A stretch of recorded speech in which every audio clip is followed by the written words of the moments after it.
Good morning! Welcome back to my channel. I-share ko sa inyo ngayon kung paano ko inaalagaan na nakapaso ang aking mga mulberry.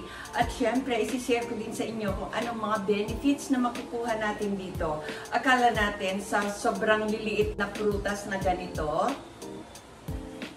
maraming benepisyo na makukuha natin dito.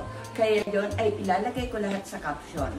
Okay. Sa atin mga plant tita, plant lola, o plant ate dyan, plant mami dyan, hindi natin problema ang malaking farm para sa ating mulberry plant. Sa akin kasi ay mga nakapaso lang, pero napagbubunga ko sila ng marami. Nagkataon lang at napitas ko na ang iba sa kanila, kaya ito, mangilan-ngilan na lang yung natira. At kaninang napitas ko na, saka ko palang naisip na i-share sa inyo.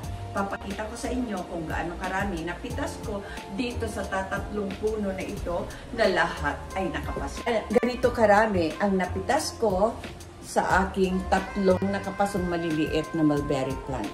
At alam niyo ba, napakarami ng benefits na makukuha natin dito. Kaya huwag natin maliitin ang maliliit na prutas o maliliit na bunga ng mulberry plant. At hindi rin sagabal o hindi rin rason kung wala tayong mapagtatamnan na malaking garden natin. Dahil sa ganitong kaliliit na paso, ayan, ganitong kaliliit na paso, ay pwede na tayo makapagpabunga ng mulberry.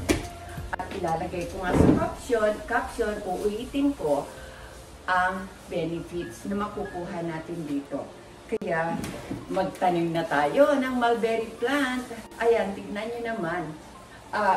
Ito lang medyo pinakamalaki na paso ngayon kasi iniwan ko na yung mas malaking paso sa labas kasi medyo mabigat na. Hindi na kaya halos buhatin ng inyong lola. At pag binuhat ko yun, baka malaglag pa yung kanyang mga bunga. Kaya ito, ang maisishare ko sa inyo, hindi dahilan o hindi katwira ng wala tayong mapagtatamnan pagdating sa mulberry dahil kahit nakapaso ay mapagbubunga natin itong mga ito.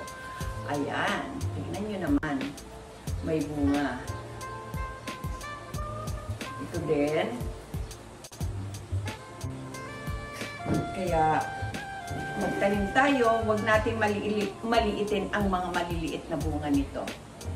Dahil kung gaano man kaliit ang bunga nito, ay ganun din karami ang benefits na makukuha natin. Kaya yun ang aking maisishare sa inyo ngayon. Dahil kahit na maliit lang na sanga o cuttings, pagtapos ng magbunga, pwede natin putulin ito. Madali lang mag-propagate dito. At ang fertilizer naman nito, pwede rin yung ibinabad na pinagkainan natin ng saging o balat ng saging. Ibinabad. Tapos yun ang ididilig natin para siguradong organic ang fertilizer natin dito sa maliliit natin tanim ng mulberry. Pwede rin dito ang MSG o yung vetchi na tinatawag natin. Pwede rin na ipangdilig natin dito o yung bugas-bigas. Pwede rin ibulburan natin ng pinatuyong shell ng itlog. Yun yung mga organic fertilizer natin. At pag nakitaan naman natin ng aphids, ay coconut vinegar lang ang ating i-spray sa kanila. At lagyan din natin ng konting patak ng sabon o liquid soap na gawa din sa coconut. Okay? Marami dyan sa gilid-gilid kahit sa palengke na bibili natin yan. Kaya, magtanim na tayo. At para makuha natin ang benepisyo na maganda galing sa mga maliliit na bunga ng mulberry natin. Kaya ito, maraming salamat ulit sa inyong panunood. Sana nagustuhan ninyo. Kung nagustuhan ninyo, sana huwag kalimutan mag-like and subscribe. Bye-bye! Happy planting!